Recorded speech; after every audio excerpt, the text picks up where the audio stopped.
Rev up your engines!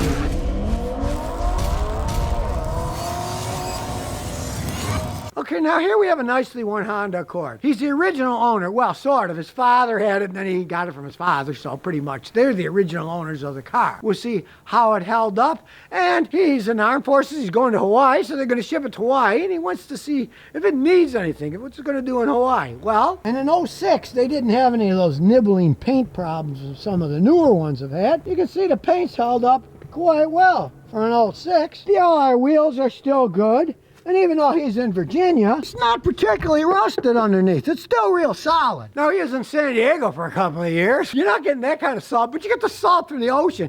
And he also got all that ash from the fires in California, right? Check it out. It made it through all the ash, too. It's still a nice-looking car. But let's get more serious. Look under the hood. Now, under the hood is the iVTEC 2.4-liter double overhead cam. When they made probably some of the best engines they ever designed. Notice it's 2.4 liters. It's not 1.5 turbo. It's a nice sized engine that's got plenty of power, gets decent gas mileage, and can last a long time. We'll check on the odometer here. 161,000 miles. What does it sound like?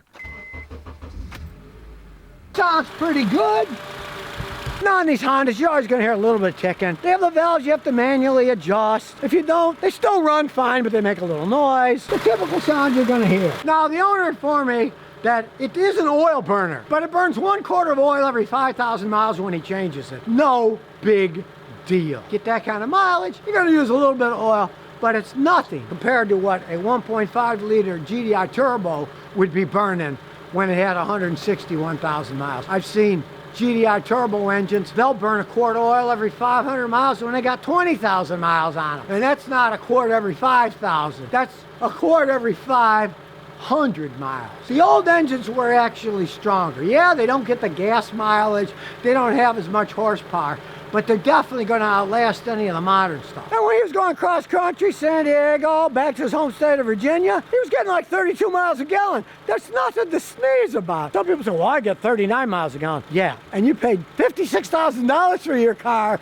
You can buy a lot of gas with $40,000, let me tell you. Now, it may be an older car, but really, it's still got heated seats. They work. The air conditioning works. Got a killer CD in it. And yes, I did say CD. Okay, you young people might not even know what a CD is. They make good music. The only problem is you got to have these discs. You got to carry the disc with you everywhere. And of course, if anybody wants to modernize, you just jerk that out and put an Android in like I did in my wife's Matrix. I got a $180 Android, and it works with all our phones and navigation. So if you want to upgrade, it's no big deal. And yes, this Accord did have the infamous Takata Airbags, which, if you remember, they weren't recalled just once, but many more times. So, he's had the drivers replaced twice, but the passenger only had to be replaced once. Well, at least so far. Who knows what they're going to recall in the future when they find out what goes wrong with these things. But they never deployed anyways. He hasn't wrecked it. Personally, my own professional opinion, I would not trust an airbag in any car that's more than 10 years old. Who knows if the propellant works anymore, if the sensors work anymore. Who knows? Use your seatbelts. They're mechanical. They work really well as long as you snap them in. I would not trust one of these things because if you remember, if you're old enough, when they first came out with airbags, they had a deal where they said like every 8 years you should replace the airbags because they don't last that long. Now, I don't know if they even changed how they manufactured them, but they certainly don't talk about that anymore, and I guess it's because there's too much liability. So they're not going to tell you change it every 8 years, and if you don't, it's their fault. They're going to be sued. So now they just leave them and they don't say anything about it, except they recall them when somebody complains, when somebody gets injured. So this baby's on its 3rd airbag so far. Now, everybody says Honda's last. Well, you can certainly see most of this car is really last, all right? This is the original radiator. This is the original alternator. This is the original power steering pump. This is the original engine. This is the original transmission. Now, of course, the battery's been changed, but just about everything, including the brake booster and the master cylinder, is still all original. And hilariously enough, this isn't my favorite manufacturer. It would be made in Japan. Well, this one was probably made in Ohio. And the ones they make in Ohio, they've been making them for a long time in Ohio, and they know what they're doing. They do a good job. It's still all mainly Japanese parts. They're assembled there, but they've been making them there for a long time, and I haven't seen any particular problems with them. It's not like Mercedes with their plant in the South, where if you saw the video I made the other day, the guy had a $150,000 SUV Mercedes, and everything was breaking on it, 15,000 miles on it, and they didn't even weld it right, and they had to grind them down and repaint it because it was rubbing the door, and the speakers broke, and a bunch of systems were breaking down, and they had a bunch of codes. You don't want one of those, but the Honda's made in Ohio. They do a decent job building. We'll do an intelligent diagnosis here. Knows what it is. Let's do a smart scan. Here we go. What do we see? We see nothing but greens. There's no problems at all with this thing. So let's look at live data. Here we go on our magical trip to live data on this car. Okay, the fuel trim.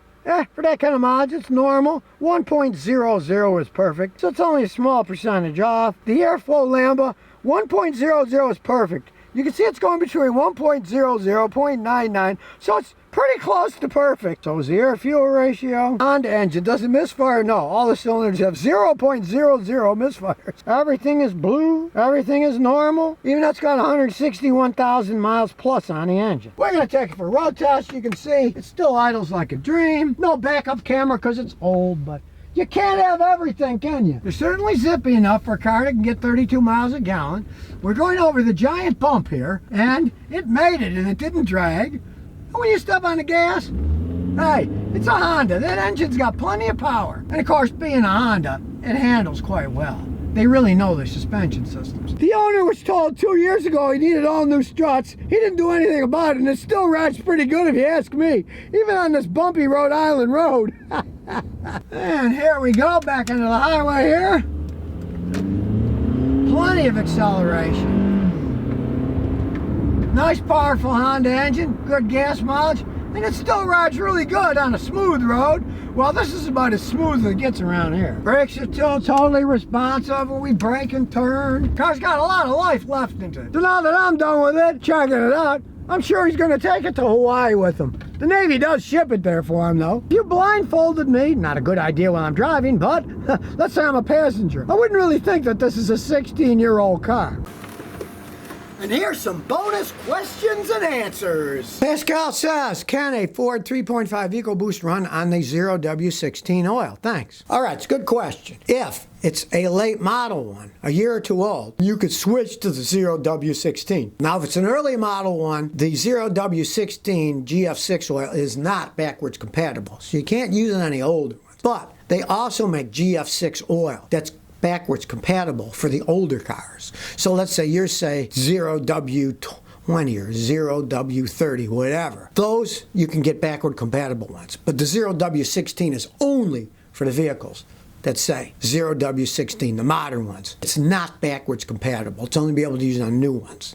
I mean, if you put it in a whim, it's probably not going to hurt anything, but it wasn't designed for it. You can get GF6 oil, but not 016. All the other ones are backward compatible. It says so on a thing. You can read the little shield and it'll tell you about it. You do a second of research, watch some of my videos, and you'll see it's not that complex. Just don't use a 0W16 in ones that aren't backward compatible, that say like 10W30, whatever. It's not for that. But there are GF6 oils that are backward compatible, and that's what you'd use if it's an older one. D says, I got a question about my Cvt transmission fluid. I got a 2017 Corolla, 155,000 miles. No one's changed the fluid in the Cvt transmission. I'm the second owner. What should I do? Well, it is a Toyota. Change the fluid, buy the fluid from the Toyota dealer so you don't mix anything, because only part of it comes out. Watch my video on changing CVT fluid and change it yourself if you want to. It's not that hard to do. And then just because you haven't changed it before, I would say change it again at 40,000 miles further down the line.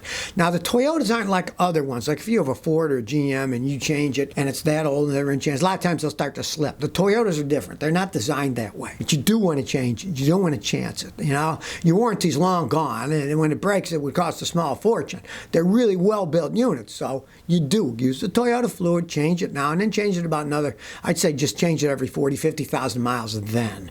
Normally, I'd say you want to change it every 60 or 70 or so, but I would change it more frequently because it's never been changed. But you shouldn't have to worry about it slipping because they're not like regular automatic transmissions. They use drums and belts and chains. They're different, and they don't have that problem of changing it and slipping like, say, a Chrysler regular automatic transmission would. So I would definitely change it now.